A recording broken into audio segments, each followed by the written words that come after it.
Assalamualaikum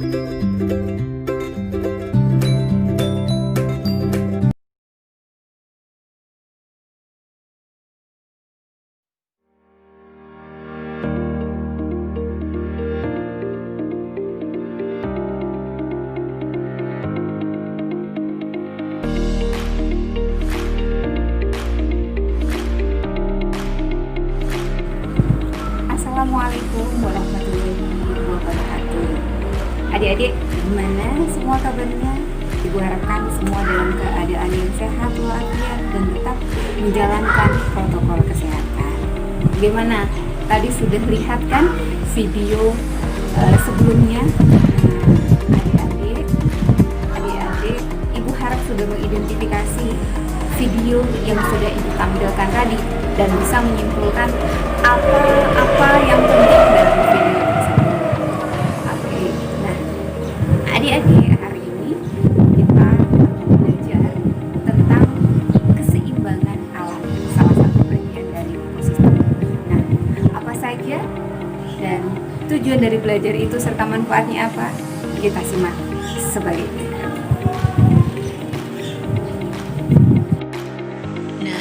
Kenapa kita harus belajar tentang keseimbangan alam, keseimbangan lingkungan? Apa manfaatnya? Ya karena keseimbangan alam dan keseimbangan lingkungan itu berkaitan dengan kehidupan kita sehari-hari, adik-adik. Pastinya adik-adik sudah lihat di TV, di media sosial. Di awal tahun ini kita banyak mengalami bencana alam, baik itu tanah longsor, gempa bumi di Sulawesi Barat, banjir di Kalimantan Selatan. Semua itu akibat apa? Ketidakseimbangan alam. Nah, penyebabnya apa? Tidak jauh-jauh. Yang menyebabkan tetap adalah manusia juga. Nah, kenapa Ibu katakan manusia juga? Karena sudah disampaikan di surat Ar-Rum bahwasanya kerusakan di langit, di darat, dan di udara itu penyebabnya adalah manusia.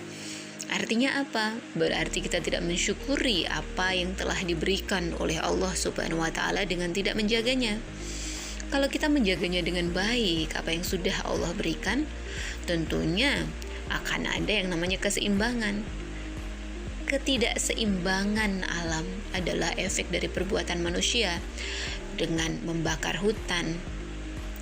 Kemudian hutan dialihfungsikan menjadi lahan sawit yang akhirnya apa? Tidak bisa menyerap air dengan baik, dan itu bisa mengakibatkan banjir seperti yang kita sudah lihat.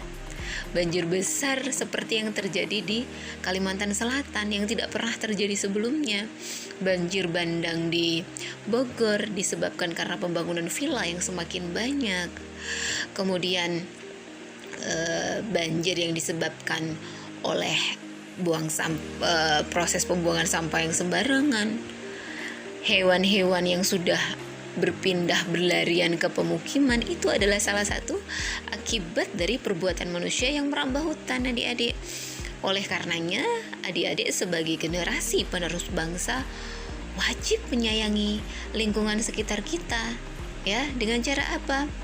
Tidak kembali melakukan hal-hal seperti itu dengan membuang sampah pada tempatnya. Karena tetap nanti yang akan kena efeknya adalah kita juga, adik-adik ya. Lambat laun kita akan merasakan akibatnya. Oleh karena itu sangat penting kita belajar tentang keseimbangan lingkungan sebagai bagian dari ekosistem, adik-adik ya. Nah, Ibu harapkan adik-adik juga dari belajar ini bisa melihat beberapa gambar dan video yang sudah ditayangkan tadi, bisa mengidentifikasi kenapa kita harus belajar ini, begitu ya. Adik-adik, tentunya setelah adik-adik menyimak video tadi, adik-adik tahu apa saja yang dapat mengganggu keseimbangan alam di sekitar kita dan apa saja yang harus adik-adik lakukan di rumah. Nah, untuk lebih jelas dan Ibu ingin mengetahui sejauh mana kemampuan adik-adik dalam kegiatan pembelajaran kita hari ini, tentunya Ibu akan memberikan tes, memberikan tugas. Tugasnya apa? Jadi adik-adik, Ibu minta agar menyediakan 2 gelas air. Yang pertama, berisi air putih jernih dan air bersih tentunya. Kemudian di gelas yang kedua adalah air kotor, yaitu air limbah atau air dari got yang sudah terkontaminasi oleh bekas-bekas sampah. Nah, kemudian langkah berikutnya adalah adik-adik mencampur ya gelas air yang bersih pertama dengan ikan, ya ikannya ditaruh di gelas yang bersih. Kemudian ikan yang kedua adik-adik taruh di gelas yang kotor.